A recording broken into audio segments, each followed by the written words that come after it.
एक बांग्लादेशी बेगम का नाम, जिसे अमरोहा से हिरासत में ले लिया गया। कौन है आखिर ये बेगम और कैसे योगी फोर्स इस तक पहुंची, ये देखिए रिपोर्ट। नाम रीना बेगम, काम रील बनाना, मौजूदा लोकेशन यूपी का अमरोहा, लेकिन असली कनेक्शन है बांग्लादेश का।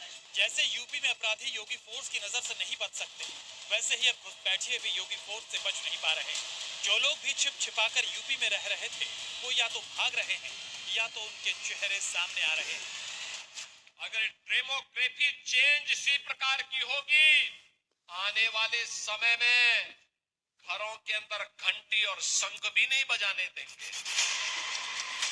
उत्तर प्रदेश में अलग अलग इलाकों में घुसपैठियों की तलाश की जा रही थी। बांग्लादेशी नागरिक रीना यूपी के अमरोहा में पिछले 2 महीने से रह रही थी। वो अपने शौहर के साथ नेपाल के रास्ते भारत में घुसी थी और अब पुलिस ने उसे और उसके पति राशिद अली को गिरफ्तार कर लिया है। लेकिन उसकी इसी रील के शौक ने उसे योगी फोर्स के शिकंजे में पहुंचा दिया। बांग्लादेशी महिला रीना बेगम को पुलिस ने पकड़ के ले गई और रीना बेगम यहाँ पर अक्टूबर के महीने में अपने पति राशिद के साथ यहाँ पर आई थी, जो कि राशिद सऊदी अरब में रहता था और वहीं पर इसने रीना बेगम से शादी की और नेपाल के रास्ते रीना बेगम भारत पहुंची और भारत में अमरोहा में वो रह रही थी।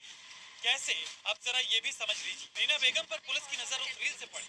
अक्सर रील बनाने वाली रीना बेगम ने अपने अकाउंट पर रील पोस्ट जिसमें हाथ में बांग्लादेशी पासपोर्ट। वो बांग्लादेशी पुलिस को धन्यवाद कह रही थी और साथ ही दूसरे वीडियो में वो बाय बाय बांग्लादेश कहती दिख रही थी। रीना बेगम इसके अलावा बाकी सभी वीडियोस में भी हैशटैग बांग्लादेश डालती और तो और आई लव बांग्लादेश भी लिखा करती थी।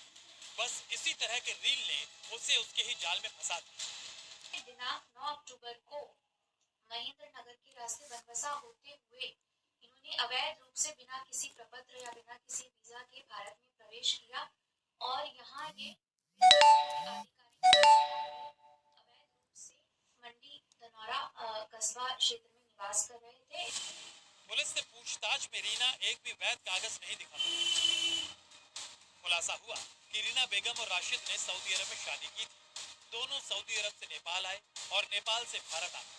रीना बेगम के पास भारत में रुकने का कोई वीजा नहीं था, यानी वो अवैध तरीके से भारत में रह रही थी। अब रीना और राशिद दोनों पुलिस की हिरासत में हैं।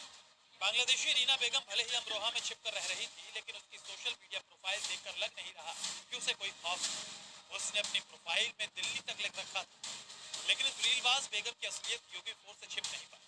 अब सवाल ये भी है कि क्या रीना बेगम ही योगी के डिटेंशन सेंटर की पहली मेहमान बनेगी? ब्यूरो रिपोर्ट, जी मीडिया।